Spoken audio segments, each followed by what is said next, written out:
এটা তো চ্যাপ্টারের কিছু দরকার, একটু শুধু চ্যাপ্টারটা করলেই হয়ে যাবে।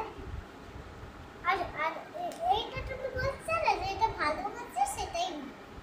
আর এটা সবটা আমি নিজে বানিয়েছি, বা সব মানে এইটা বাদে সব আমি বানিয়েছি, যে এই দুটো আমি বানিয়েছি। কিন্তু হ্যালো হ্যালো ভিডিও কলকে একটু বলি, নালে আমার সব পরিস্থিতি হচ্ছে সুন্দর। তো এই জন্য বলছিলাম এই ভিডিওটা তাড়াতাড়ি করে না, নালে তোমাকে বলছি অরিজিন